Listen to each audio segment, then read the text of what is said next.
This episode is brought to you by Progressive Insurance. You chose to hit play on this podcast today. Smart choice. Make another smart choice with Auto Quote Explorer to compare rates from multiple car insurance companies all at once. Try it at progressive.com. Progressive Casualty Insurance Company and Affiliates. Not available in all states or situations. Prices vary based on how you buy. If your roof starts to leak or your floors really squeak, you live in a money pit. Money pit. If your basement needs a pump or your place looks like a dump, you live in a money pit. Money pit. Pick up the telephone. Fix up your home sweet home by calling 888-MONEY-PIT. The Money Pit is presented by Dyche Coatings. Now here's Leslie Segrete. Coast to coast and floorboards to shingles, this is the Money Pit. I'm Leslie Segrete, joined by my good friend and my show's producer, Jim Kenzie. How's it going, Jim? It's going tremendous, Leslie. It's the holiday season, so I'm stoked there. And whoop-de-doo? Yeah, well, I mean, as usual, I'm pulled in a million different directions. Personal, business, family, the whole thing. But it always seems to work out, so I am stoked. How about you? You know, we're getting there. We've had a rough holiday season, and, you know, guys, all of you loyal Money Pit listeners, Jim and I want to share the news that the Kreitler family has chosen to no longer continue with the Money Pit. So these are going to be the final few weeks of the show. And I personally just want to say how grateful I am that you're here with us. After 21 years for me helping you tackle projects big and small, it still feels like I'm sitting down with my family and you, Jim, especially every single time I open up the mic. Thanks, Les. And of course, as we wrap up the show, I'm thinking so much about my longtime co-host, Tom Kreitler, who we lost earlier this year. His expertise, his humor, and heart really shaped the shows in ways that will last forever. And I am honored to carry his legacy through these final episodes. So let's dive in, guys. We've got some great tips lined up today to help your home look great and run efficiently and be ready for the season. Holiday lights do make everything feel festive, but hanging them can be risky and damaging if you're not using the right hardware. So coming up, we're going to share the simplest, safest ways to hang indoor and outdoor lights without drilling and stapling and putting holes in your siding and your gutters and the window frames.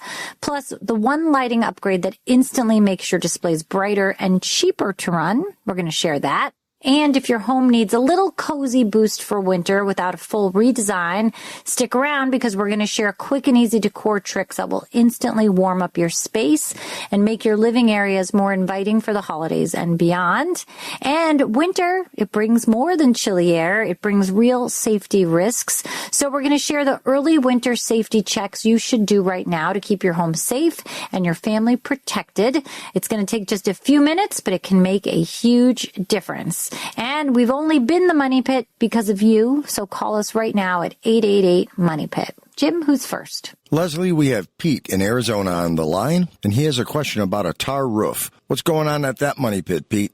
I have a patio roof that runs the whole length of my back of my house, which is pretty long. When they put the roof on, they put plywood and paper, and they had some kind of machine or whatever it was that was burning wood, and they melted tar, and they filled up a bucket, and they took a mop, and they went all over the roof with this tar, and then they got some kind of rolled shingle-type material, and they put it on the roof.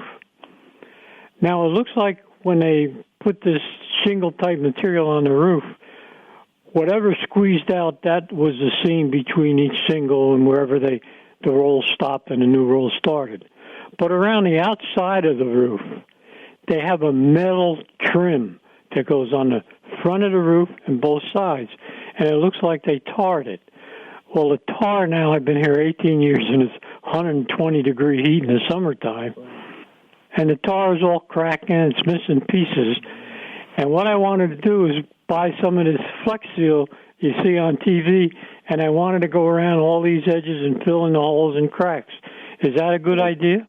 Yeah, I don't know, Pete, if there's any way to know if this sort of product is going to work with your old tar roof. I mean, it could be that you're just at the end of the roof's life cycle. You get about 10 years out of that type of roof. So I think you're working towards putting on a new roof here, and you might want to look at how this is being done. Maybe there's a different type of roofing product. You might want to use a rubber roof or a modified bitumen roof. You could have a torch down roof. But to do tar and to build up a tar roof in that way, as you've described, it doesn't really seem like it's the best approach now. And anything that you try to do to patch what you have is just going to put off the inevitable. So you probably got good use out of the money you spent on it. I think it's just time to update. On this metal strip that they put all around the outside of the roof, when they put it on, I guess it's for a beauty effect or whatever, because it doesn't look like it does anything really. But it sticks up a little bit above the roof. And when it rains, my main roof is pitched towards the patio roof, and I get water laying up there because it can't go over this hump, and it just lays there. I have to get a ladder and squeeze it off because I don't want mosquitoes and stuff living up there. Yeah, so that's another reason to consider replacing that roof, because when you install the new roof, you can actually build it up in areas to help you get a better pitch to move that water away from your patio and not right onto you guys when you're hanging out. So definitely when you're talking to roofers about getting a new roof, address those problems. Talk about moving the water to a different spot, and they'll be able to fix it that way and install it in a way that's just better for you. Okay, thank you very much. I appreciate it. Yeah, good luck with that, Pete. Roofs are big projects, so we get it. But thanks so much for calling us at 888-MONEY-PIT. DSW, Designer Shoe Warehouse, is the one-stop shop for all your footwear needs. With sneakers, boots, and everything in between, for every style, mood, and occasion, you'll definitely find shoes that get you at prices that get your budget. DSW has what you need, but more importantly, they have what you didn't even know you wanted. You never know what you'll find at DSW. Find the shoes that get you at prices that get your budget at DSW stores or DSW.com. All right, Leslie, we're going to take a steamy call from Diane in Minnesota. I don't think she means it that way. I read that wrong. Yeah, I think I meant to say Diane in Minnesota has a steamy bathroom. There we go. Sorry, Diane. Diane, what's going on? Yes, the exhaust fan. It just does not seem to take the steam out of the bathroom at all. It just doesn't work. All right. Well, the good news is you have an exhaust fan, so let's talk about it. Where is that fan mounted? Is it on the ceiling? Does it go into the attic? Yeah, it's in the ceiling. I just live in an apartment, so I'm not exactly sure where it goes, but... All right. Well, see, you would want to know exactly where that fan is exhausting to. So that's a good place to start. You want to know that you turn on the fan and you actually see it exhaust somewhere. And generally, that's going to be a vent on the outside of the building. You can kind of turn on that exhaust fan and then see that vent open. So you need to figure out if it's an apartment. You have to have your super figure out or tell you, because maybe they know where exactly it exhausts to, because that exhaust way could be obstructed. Maybe it got crushed. Perhaps it's blocked. Perhaps it just could go nowhere. I mean, there could be a lot of other things wrong with it. And I think that you may want to think about that because it's an apartment and not a condo, but it's still your home. So you want to make sure that this is exhausting in the best way possible to keep that moisture low in that bathroom space. Now, there's a different type of exhaust fan. I think Brown and Newtone make it. It's called Ultra, and what's cool about it is that it has a moisture sensing switch that's built right into it. So it will run whenever the room has too much moisture, and you can kind of set it and forget it so that when you take a shower, it just stays on until all the moisture is removed from the room, and then it goes off again. But again, because this is an apartment, you might not have the ability to change out the device that removes the moisture from the area. So I would definitely talk with your super or the building owner and find out where this fan exhausts to and sort of do a little investigative work to make sure that that's actually functioning correctly. And then if it's not, we can see what other options are out there for you, okay? Okay. Well, thank you so much. All right. Thanks so much for calling us at 888-MONEY-PIT. Hey, Money Pit podcast fans. You want to help us out? Well, go ahead and leave us a 5-star review on Apple Podcasts, and we're going to give you a virtual high five. Plus, you'll be helping us spread the word about our show. Just go to moneypit.com/review. As we wrap up these last few episodes here, I carry the spirit and insight of my longtime co-host, Tom Kreitler, with me. His legacy truly is in every tip and every project that we share. You're going to be able to continue to download and enjoy old episodes of the podcast at moneypit.com or on your favorite pod platform. So it will always be there for you to get some good advice and hear our voices one last time. All right, Jim, who do we have up next for the Money Pit? All right, Leslie, let's head to Illinois where Brad's got a window question. Brad, fill us in, please, sir. Well, we have a 1948 bungalow with the original windows, and the windows, we like the looks of the windows, but the windows need a lot of work, and of course they're only single-pane glass. We'd like your recommendations on should we just replace the windows with more efficient windows, maybe repair, or kind of what should we do? All right, so this type of window in your bungalow, is it a double-hung window? Yes. All right, so the standard double-hung windows, if you really like the look of them, I mean, there's really no reason why you couldn't restore them, scrape the paint away, prime, paint them again, repair and add some weather stripping where it's needed, and then go ahead and add a storm window so you get that insulative value. I mean, putting up the storm window kind of does change the look of them at the same time, but you know, if that's giving you the option of keeping that existing window. The other option is getting a replacement window, and it's really just replacing the operational parts of the window itself. It's designed to fit inside the wood frame of your existing window. Take out the sashes, the parts that go up and down, and the molding that's around the side of the window, and then you replace it with the window that fits inside all of that. You trim it back up, you're covering up that old wood, it's trimmed on the outside, so you cover up the old wood out there, and then the whole thing looks brand spanking new, and it's sort of like a one-to-one swap out. You know, you're not doing a tremendous amount of construction, you're not building something from scratch. If you went to try to tear out the whole thing to get to the opening, I mean, it's expensive, it's a bigger project, but a replacement window, you have a lot of options there as far as energy efficiency, looks, design, style. I mean, you can get them from a home center. You know, there's a lot of options in a lower cost area to help you, and they're installed pretty quickly. I would tell you, though, when you decide to do a replacement window, if that's the route you go, whoever you're looking at as this window retailer or the window installer, have them do the measuring, because the measuring can be a little tricky. You want to make sure that it fits perfectly when they get to your house. I wouldn't do your own measurements because you could make the simplest mistake that would slightly throw something off. Plus, then, if you need to have it remade, the cost is on you to have it remade. If you have that pro come in who's going to do the installing, then they measure something and it's slightly off, then the cost is going to be on them to replace it. So it's kind of a protection there. You might be paying a little bit more of a fee to have a pro come in and do the whole process, but it's definitely worth it. And you're going to find so much better energy efficiency, and you might find something that you like better looks-wise. Okay, well, thank you very much. Oh, you're welcome, Brad. Good luck with your project. Thanks so much for calling us at 888-MONEY-PIT. Well, holiday lighting, it's fun, it's festive, and it can also be a giant pain in the you-know-what if you're not doing it safely or if you're putting holes in places you really shouldn't be. So today, I want to help you get that beautiful sparkle without damaging your home or climbing down that ladder in sheer frustration. Now, holiday lights definitely set the tone of the season, but most people don't realize how easy it is to accidentally damage your siding or the window frames and the trim in the process of making everything jolly. Staples, nails, screws, and hooks all can create permanent holes that will lead to drafts and water leaks and could potentially void warranties on your newer windows. So instead, why not go with the damage-free hardware? Outside, you can use gutter clips. They do snap right onto the lip of the gutter without tools. If you're anchoring lights to your roof line, you can use shingle tabs. These are so great. I mean, they slide right under the shingle edge. And remember that shingles are never meant to be punctured, ever. Now, for the interior, windows, glass doors, suction cup hooks. I mean, those are great. You can use them to hang a wreath beautifully without leaving a mark.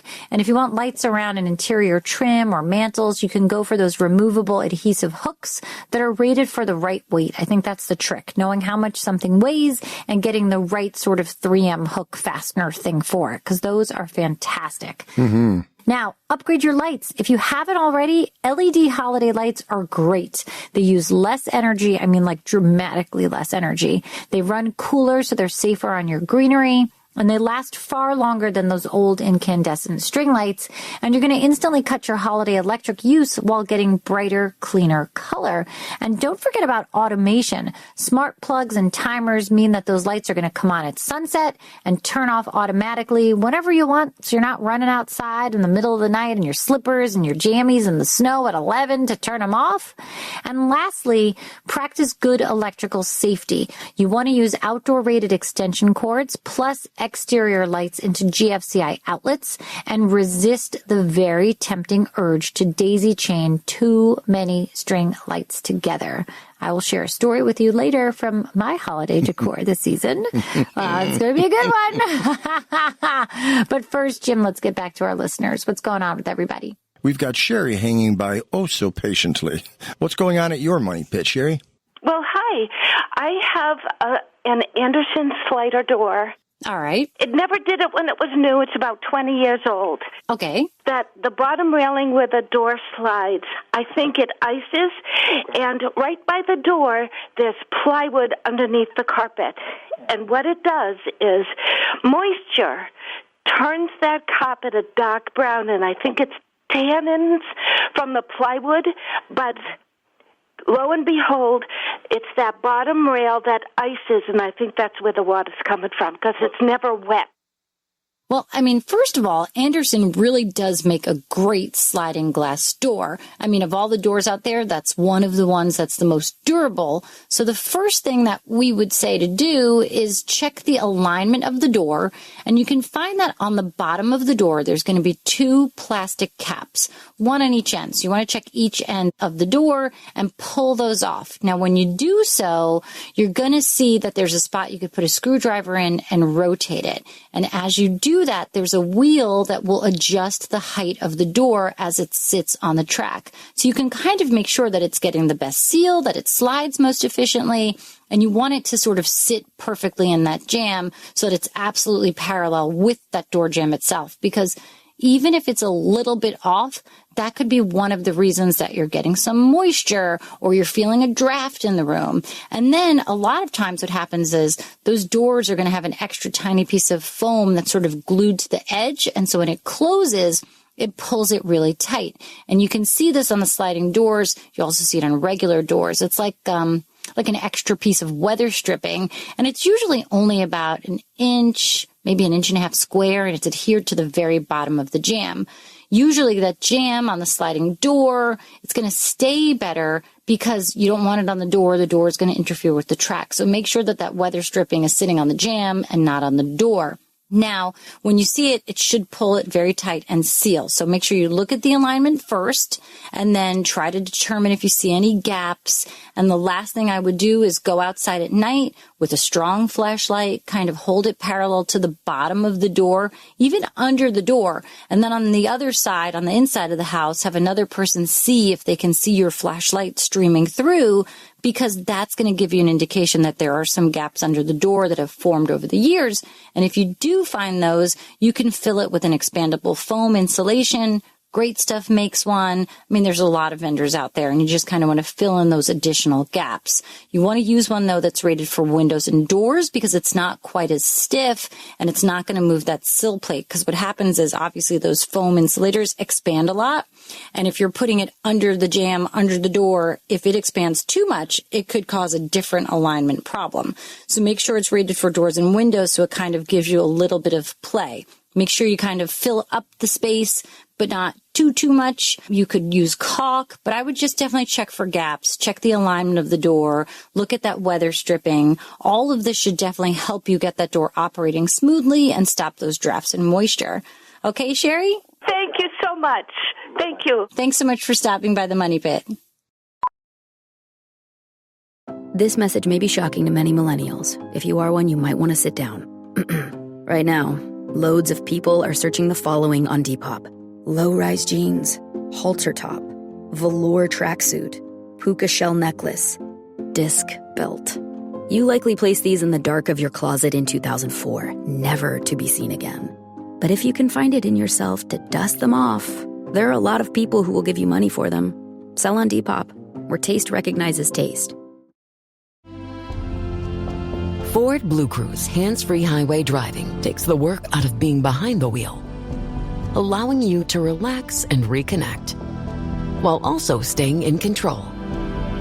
Enjoy the drive in Blue Cruise-enabled vehicles like the F-150, Explorer, and Mustang Mach-E. Available feature on equipped vehicles. Terms apply. Does not replace safe driving. See Ford.com/Blue Cruise for more details. How's it going, Jim? Oh, it's going great, Leslie. I get the kids in town. I get the grandkids in town. It's hectic as heck, but I wouldn't trade it for the world, my friend. It is the best absolute kind of hecticness ever. So I wanted to tell you guys about my Christmas lighting story. Oh, yeah. So a few weeks ago on Thanksgiving, I had the tree up. We hadn't decorated it yet. I got a gigantic Christmas tree this year, and every year I have the same extension cord that goes up the tree. It sort of has 3 outlet stations on one cord with a switch. I've had this one maybe 4 years because I had to buy a new one, and I looked on Amazon and I bought it 4 years ago. And, it has 9 outlet ports. I usually put all the lights in there and couple strung together. Never been a problem. And I'm telling you, Jim, it's like my worst nightmare that the tree is going to burn the house down. I have unplugged everything on the first floor, being like, it's bad, it's too dry. So Thanksgiving, the tree has the white lights on. I had run out of lights, so Mike brought a couple of extra strings home. I plugged them in. Tree's all beautifully lit. I go into the kitchen to start cooking, and Charlie's hanging out watching the parade in the living room. And I had those disposable foil trays to cook some vegetables in. Yeah. And I put one in the oven, and a few minutes I smell like burning plastic. And I'm like, oh no, did I leave one of those sticky dots or a paper or was it 2 together and there's a wrapper? So I open the oven and I'm like, it's not coming from the oven. I don't understand. So, my house is very small. So I go around the corner into the living room and I see Charlie and I'm like, what smells funny? And he's like, I don't know what you're talking about. I'm like, okay. And I'm like, why are the tree lights not on? Uh-oh. And he's like, I don't know. Blew a transformer? It melted the cord, Jim. Oh. At the plug, the fuse in the plug burnt out and melted. And that was the plastic smell I was smelling. And it was my worst nightmare realized, but truly the extension cord functioned correctly. It stopped working. It did burn a little bit. Thank God the tree didn't catch fire and there were no flames. Right. I mean, enough to make a 13-year-old notice anything was happening. Nothing happened. I'll game around it, Mom. I was like, this is my worst nightmare ever. I unplugged that. I threw it away. I ordered 2. I split everything up. It's now in 2 separate outlets, but I'm like, okay. Realization that you have to make sure everything is done correctly. And when they say don't link them together, they really mean it. And just because it's worked one year doesn't mean it's going to work again this year. Just be safe, everybody. Or at least not safely. Yeah, you're right. Yeah. Bananas, right? Well, let's see what everybody else is going on. Did you almost burn your tree down? Who's up next? Well, I'm hoping Kenny didn't burn his house down. He's got a problem out in Ohio. What's going on, Kenny? It's a 2-story house. And when I'm downstairs looking up at the ceiling of the second level, I can almost see the outlines of all the studs. And I've looked up online, and I think it's something that might be called ghosting. I'm just not sure what to do with it, and just looking for some advice. All right. Welcome, Kenny. Yeah, it is called ghosting. And it's not when that job or person you doesn't call you back. It's number blocked? What, you got to be kidding me. Right. It's totally different in this situation. Ghosting is basically, think about it. If warm air rises, right? So you have dust in the air, or even this happens a lot when you burn candles or you do a lot of cooking and you get some smoke that gets into the air. It's going to stick to the cooler parts of the ceiling above. So what's happening is that soot or moisture or whatever is coming up from the dust and the dirt and all of those things goes flying up into the air in the warm air as it rises and sticks to that cool part of the ceiling. And what's happening is you're noticing that cooler part is the bottom of the joist touching the drywall itself. So you're going to end up, especially if the surface above is heated, so you're really going to see sort of the outline of those joists with this sort of ghosting. In your case, you can't really insulate, so it's just going to be a maintenance issue for you, I guess. So what I would say is when you're ready to paint the ceiling, I would prime it, Make sure you use a good quality primer because that's going to seal in anything that's already on the ceiling. And then a good quality top coat that's a sealing paint. You don't want to use anything that has a sheen to it or you're going to notice some other issues. You're going to see nail pops, cracks, weird things that happen when the drywall isn't installed correctly. But if the surface is flat, you're not going to see any of that. Make sure you pick up a washable paint because what you're going to need to do is when things start to sort of ghost up again, you're going to take a clean sponge mat, you're going to hold it upside down, get it damp, and literally just wipe down that ceiling when you start to see that build up again. So for you, this is just going to be a maintenance project. Oh, well, that's fantastic. That's doable for me. I appreciate it. All right. Good luck with your project, Kenny. Thanks for calling us, and you can happily say we didn't ghost you at 888 Money Pit. Well, this time of year, I think everybody wants their home to feel a little cozier, a little warmer, a little more inviting, but that doesn't mean you need a full redesign. So in this segment, we're going to share a few really easy tricks to bring in that winter warmth without spending a fortune.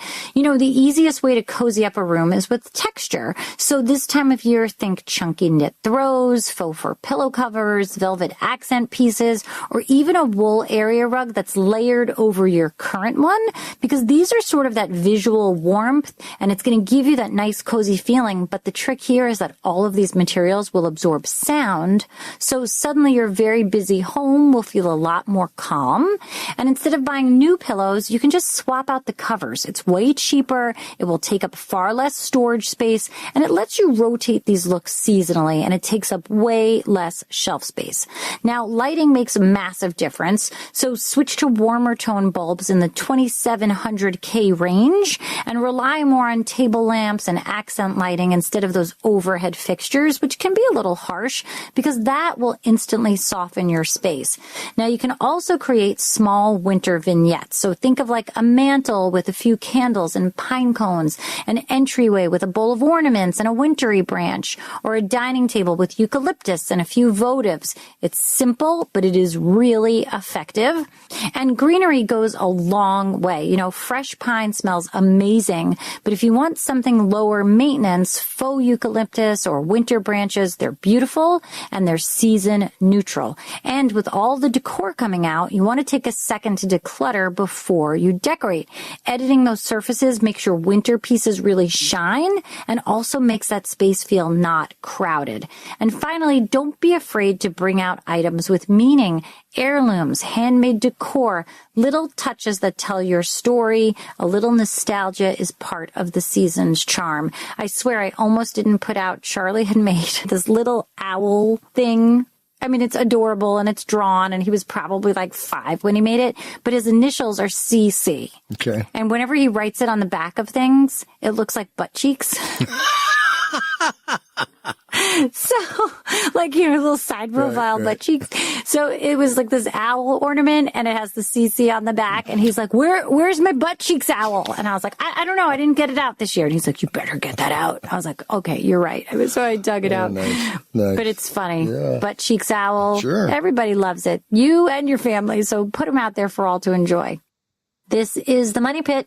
Call in your home repair, your home improvement question 24/7 right here at 888-MONEY-PIT. Sparkle throughout the night with Born in Roma fragrances by Valentino Beauty. Each bottle holds the energy of Rome after dark. Donna Born in Roma blends luxurious jasmine with rich, creamy vanilla, creating a sensual and vibrant signature scent. Uomo Born in Roma fuses aromatic sage and smoked vetiver, leaving a lasting impression that lingers well into the early hours. Shop Born in Roma by Valentino Beauty now at Ulta. So good, so good, so good. Score holiday gifts everyone wants for way less at your Nordstrom Rack store. Save on UGG, Nike, Rag & Bone, Vince, Frame, Kurt Geiger London, and more. Because there's always something new. I'm giving all the gifts this year with that extra 5% off when I use my Nordstrom credit card. Santa who? Join the Nordy Club at Nordstrom Rack to unlock our best deals. It's easy. Big gifts, big perks. That's why you rack. Well, if The Money Pit is one of your favorite radio shows, why not make it your favorite podcast? You can still find The Money Pit podcast long after The Money Pit is gone at moneypit.com/podcast. And you can get all of your favorite home improvement answers and all the info you've come to love over the years. Well, as we shift fully into winter mode, it's also the perfect time for a quick home safety check. Now, these are things that take just a few minutes but can make a huge difference in keeping your family safe through the cold weather months. Now, you want to start with smoke and carbon monoxide detectors. You're going to press the test button, change the batteries if you haven't recently, and check the expiration dates on the units themselves. They do expire, and most detectors are only good for about 7 to 10 years. Now, take a look at your fire extinguishers. You want to make sure that the gauge is in green and the unit has not expired. And if you don't have an extinguisher in the kitchen, get one today. And remember, they're rated A, B, C. They fight different kinds of fires. It's probably best to get one that just covers all of them. Yep. And a blanket. Get a fire blanket. I have the fire blankets. I keep one in the living room. I keep one in the kitchen. I think they're great. But a fire extinguisher, especially after the Christmas tree thing. All I kept thinking was how am I going to throw the blanket on the tree? That's really stupid. I should probably have another fire extinguisher. I should probably keep one in here. Yeah, maybe we can get Kidda as a sponsor the last couple shows here. What do you think? Yeah, maybe it's a Christmas gift to Leslie. Here you go, dum-dum. Keep this in your living room. Better to have it and never need it, honey. I know, seriously. But I thought I was doing so well with the blankets. But get an extinguisher too and make sure it's rated for a lot of different things. Now, dryer vents. These are a big area that I think people forget about. And excess lint is a major cause of home fires. So pull your dryer away from the wall, disconnect that vent hose, clean out any lint buildup. If that vent exits outside through a flap, make sure it opens freely, make sure it isn't clogged. Also, you want to make sure you walk around and check for any trip hazards, uneven walkways, loose railings, cluttered stairs, or poorly lit entryways. Winter is prime time for slips and falls, so tightening up these small issues will make a huge difference. And you want to take 10 minutes now to refresh your emergency supplies. Flashlight batteries. Do you have them? Do you know where they are? Do you know where your flashlight is? Let's go over this, folks. Lanterns, first aid kits, some shelf-stable food, and keep a printed or digital list of your home's important shutoff valves, water, gas, electric, somewhere easy to find so everybody knows where it is. And here's a small moment to honor Tom, because he always said that safety projects cost almost nothing, but they give you everything. And I tell you, he was absolutely right. And I know as this whole Christmas tree thing was happening, he was probably laughing at me and also kind of saying, I told you so. But that's Tom. No, he probably redirected the ceiling fan to blow it into the kitchen so you could smell it and take care of it. That is true. All right. Well, we all have to have our angels. So, Jim, who are we going to help out today? The great state of Texas, Leslie. We've got Richard there. How can we help you, Richard? I was putting up some cedar lap siding around the house, and I discovered after the fact that in my, I had a basket full of tubes of caulking, and one of them turned out to be silicone. Okay. Didn't discover that until after the fact, and I was wondering, is there any way to make that paintable?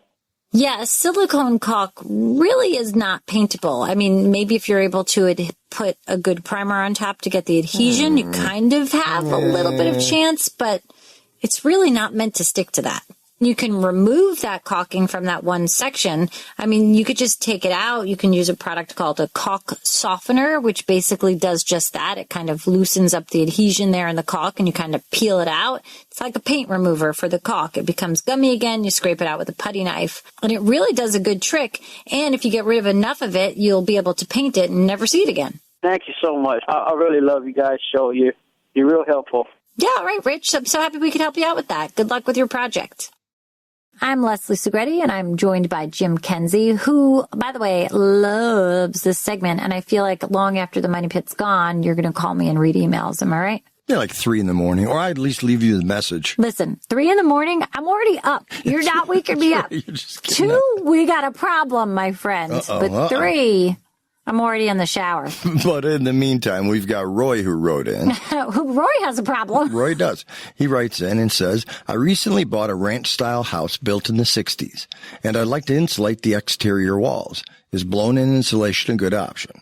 All right, Roy, well, that is a hyper-focused answer to your question there. I'm going to insulate the walls. I think really, instead of focusing on like one part, we should be talking about the whole thing. So in case of your insulation, the first thing you should be looking at is the ceiling, really the attic floor, so to speak. That attic insulation is most important because, as we know, heat rises. So if you have an older house, the first place you're going to look to beef up insulation is in your attic. And it's going to be looking at something like 15 to 20 inches of insulation in that space. And you might not have that there, or it might have compressed, or you might not have anything at all. Now, the second place you might be looking to add insulation is not the walls, it's the floor, right? I mean, nobody likes to step out of the bedroom onto a cold floor. So you want to make sure that your floor is nice and warm and beef up any insulation there by making sure the floor joists are solidly filled with, again, a fiberglass insulation or something else of your choice. And then if those two things are done, then you can start looking at the walls. Now, a house that was built in the 60s probably has some insulation, but how much more can you get in? I don't know, maybe a little, maybe a lot. But the place to start might be having an insulation contractor take some photos of the exterior house using an infrared camera. And that infrared camera can actually detect cold spots in your walls and in other places. And then that's really going to give you a sense of how much of a void you have where you don't have insulation. I'm not saying, you're avoiding the insulation. I'm talking about a void, like the vast space where there is no insulation. And it could just be that there wasn't any there to begin with, or it could have been that it compressed. So you want to know what's going on and where you can focus the needs of the insulation. And then talk to that contractor about the best ways to do it. It could be fiberglass bats. It could be blown-in insulation. It really depends. And that's a really great place to start because it's going to be focused. It's going to tell you what you need. And I bet those insulation contractors really come up with a good plan. Plus, all of these sort of benefits of adding the insulation could give you some sort of tax credits. You kind of have to talk to an accountant about this, but I bet you there's a lot out there for beefing up your insulation because that's going to help your heating and cooling systems operate more efficiently. It's going to save you energy dollars. There's so much that can be done. And perhaps some of that insulative work can be done on your own without a pro, but I would definitely start with that inspection. Before we added blown into the house, when I did a bunch of work on the siding, they came in and I was shocked to see that we had almost no insulation in the house. So it made a huge difference. So I would say start there first, Roy, and enjoy your home. And happy holidays. Well, that's all for this hour of the Money Pit Home Improvement Show. Thanks for spending so much time with me and Jim, especially here in these final weeks of the program. After 21 years, it still means the world that you invite us into your home and your projects every weekend. So coming up in the next hour, we've got even more ways to help you make the most of the season, from smart safety updates to easy decor ideas and a few fun ways to get ahead of the winter rush. And I'd like to just say a special thank you to those of you who've shared this journey with us and with my longtime co-host, Tom Kreitler. His legacy lives on in the homes you improve and the stories you tell. Remember, guys, you can do it yourself, but you don't have to do it alone. See you next time. On the Money Pit Radio Show. On the Money Pit Radio Show. Pick up the telephone. Fix up your home sweet home by calling 888-MONEY-PIT. The holidays mean more travel, more shopping, more time online, and more personal info in more places that could expose you more to identity theft. But LifeLock monitors millions of data points per second. If your identity is stolen, our US-based restoration specialists will fix it, guaranteed, or your money back. Don't face drained accounts, fraudulent loans, or financial losses alone. Get more holiday fun and less holiday worry with LifeLock. Save up to 40% your first year. Visit lifelock.com/podcast. Terms apply. Monster Energy. Everybody knows White Monster, Zero Ultra. That's the OG. It kicked off this whole zero sugar energy drink thing. But Ultra is a whole lineup now. You've got Strawberry Dreams, Blue Hawaiian, Sunrise, and Vice Guava. And they all bring the Monster Energy punch. So if you've been living in the white can, branch out. Ultra's got a flavor for every vibe. And every single one is zero sugar. Tap the banner to learn more.